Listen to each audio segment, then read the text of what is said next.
कांग्रेस संगठन में एक बड़े फेरबदल के बाद प्रियंका गांधी वाड्रा से उत्तर प्रदेश का प्रभार ले लिया गया है।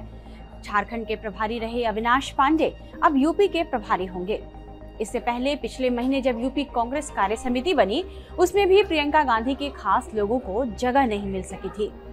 इससे कयास लगने लगे कि क्या कांग्रेस में प्रियंका गांधी का प्रभाव कम हो रहा है।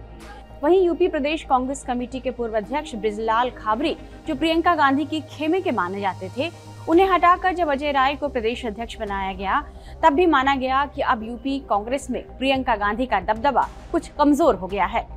वहीं कुछ लोग इसका मतलब यह निकाल रहे हैं कि राष्ट्रीय राजनीति और 2024 के लोकसभा चुनाव में प्रियंका गांधी की भूमिका बढ़ने वाली है, इसलिए यूपी से उन्हें छुट्टी दे दी गई है।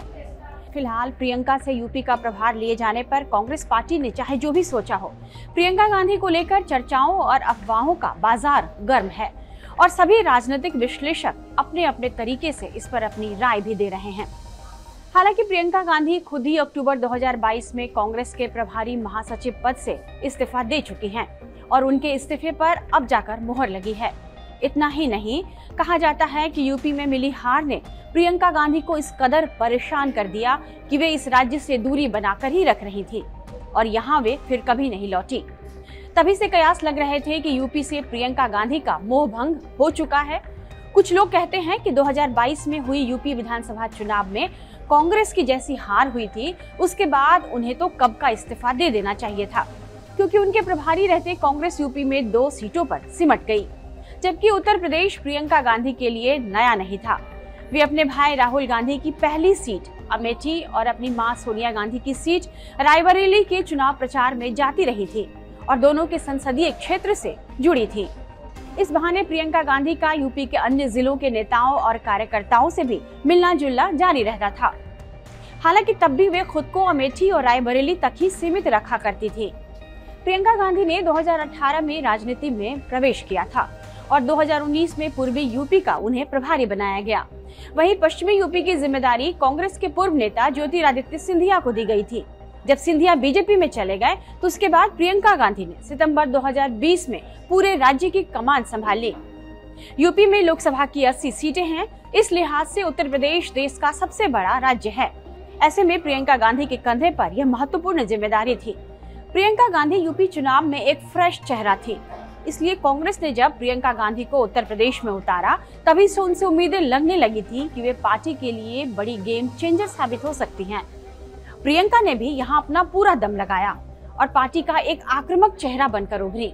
चुनाव में उन्होंने लड़की हूँ लड़ सकती हूँ अभियान छेड़ा और पार्टी की बड़ी जीत की उम्मीद पाली। लेकिन प्रियंका की मेहनत यहाँ रंग नहीं लाई और वोटर्स ने कांग्रेस को यहाँ फिर से नकार दिया।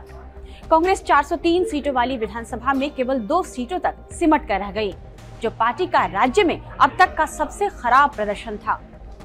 यूपी में मिली हार के बाद प्रियंका गांधी की नेतृत्व क्षमता पर सवाल उठे और पार्टी यहाँ हाशिए पर आ गई। प्रियंका के समर्थकों ने कहा कि यहाँ आप प्रियंका गांधी की क्षमता पर सवाल मत उठाइए, क्योंकि यदि काडर ही मजबूत नहीं हो तो वोट कहां से पाएंगे। इससे पहले 2019 के लोकसभा चुनाव में भी प्रियंका गांधी कोई खास कमाल नहीं कर पाई थी। कुछ राजनीतिक विश्लेषकों का मानना है कि प्रियंका गांधी ने खुद को यूपी से निकालने में ही गनीमत समझी, क्योंकि वे जान गई थीं कि बीजेपी के कट्टरवादी हिंदुत्व की राजनीति की वजह से यूपी में कांग्रेस की कोई दाल नहीं गलने वाली है। इसलिए हर बार हार का ठेकड़ा उनके सिर ही क्यों फोड़ा जाए। देखो, ये कितना भी बदलाव कर लें, चाहे ये समाजवादी टीपू हो और चाहे सामंती सुल्तान हो, ये 24 के चुनावी चौपाल पे चारों खाने चित होंगे, क्योंकि नरेंद्र मोदी जी के काम की गिनती ने इस कुनबे का गणित बिगाड़ दिया। अभी कितना बदलाव करते रहे, कितना उठापटक करते रहे, कितना इधर से उधर करते रहे, उसका कोई मतलब नहीं है। क्योंकि एक तरफ जो है वो कांग्रेस की खटारा गाड़ी और दूसरी तरफ उसमें बैठे हुए खुर्राट खिलाड़ी। जुगाड़ के जमघट से जो है वो जनादेश के पनघट तक नहीं पहुंचा सकता, उनको भी ये बात मालूम है। वहीं जब से यूपी का प्रभार प्रियंका गांधी से लिए जाने की खबर सामने आई है, अचानक प्रियंका के निजी सचिव संदीप सिंह चर्चाओं में आ गए हैं। कहा जाने लगा कि संदीप सिंह ही वो शख्सियत है जिनकी वजह से प्रियंका गांधी जमीनी कार्यकर्ताओं से दूर होती रही और उनके कामकाज के तरीकों पर सवाल उठने लगे। ये भी कहा जाने लगा कि प्रियंका के आगे पीछे कथित तौर पर एक जेएनयू गैंग है जो प्रियंका को कांग्रेस पार्टी को आगे बढ़ाने से रोक रहा है। कांग्रेस के प्रवक्ता और एआईसीसी मेंबर रह चुके जिशान हैदर एक बार बयान जारी कर यह कह चुके हैं कि यूपी में कांग्रेस का जो हश्र हुआ वो जेएनयू गैंग की वजह से हुआ। हालांकि इस बयान के बाद ही हैदर को पार्टी से बाहर का रास्ता दिखा दिया गया था, लेकिन अब भी दबी जुबान में कई लोग इस पर बात करते हैं।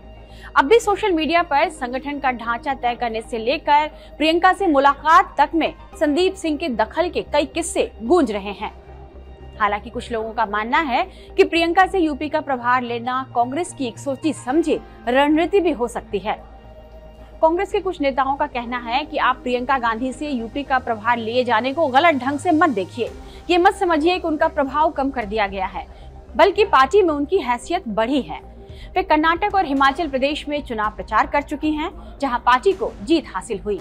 वहीं प्रियंका ने हाल ही में तेलंगाना, मध्य प्रदेश, राजस्थान, छत्तीसगढ़ और मिजोरम के हुए विधानसभा चुनाव में भी चुनाव प्रचार करती नजर आईं। इससे साफ हो गया कि वो पार्टी की स्टार प्रचारक हैं और अगले लोकसभा चुनावों में पार्टी की स्टार प्रचारक के तौर पर ही दिखाई देंगी। ये कहना गलत है कि उन्हें प्रभारी पद से हटाया गया है। उन्होंने आज से लगभग 7-8 महीने पहले इच्छा जाहिर की थी पार्टी के अनुरोध पर कि वो राष्ट्रीय स्तर पर काम करेंगी, और इसीलिए उन्हें किसी राज्य में नहीं ले जाया गया है। अब उनकी सेवाओं का भरपूर उपयोग हमने देखा तेलंगाना में, कर्नाटक में, हिमाचल में, तो अब उनका राष्ट्रव्यापी उनकी सेवाएं ली जाएंगी और कांग्रेस को मजबूत करेंगी, और इसीलिए उनको किसी राज्य में अकेले कन्फाइन नहीं किया। हालांकि कुछ राजनीतिक विश्लेषकों को लगता है कि प्रियंका गांधी को स्टार प्रचारक बनाए जाने के बजाय उन्हें सामान्य प्रचारक की तरह ही कांग्रेस पार्टी को पेश करना चाहिए। नहीं तो कांग्रेस की जो अभी स्थिति है उसमें प्रियंका गांधी का करिश्मा धीरे धीरे पूरी तरह फीका पड़ सकता है। वहीं कुछ विश्लेषक मानते हैं कि प्रियंका गांधी को अभी किसी राज्य का स्वतंत्र प्रभार दिए जाने के बजाय किसी वरिष्ठ नेता के अंदर उन्हें ट्रेनिंग दिए जाने की जरूरत है।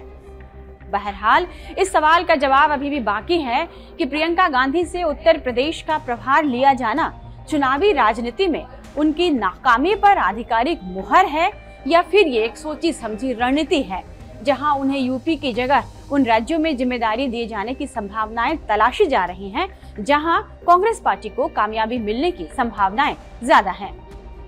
इस वीडियो को लाइक और शेयर कीजिएगा और इस तरह के तमाम वीडियोस के लिए आप बने रहिए टाइम्स नाउ नवभारत के डिजिटल प्लेटफॉर्म के साथ।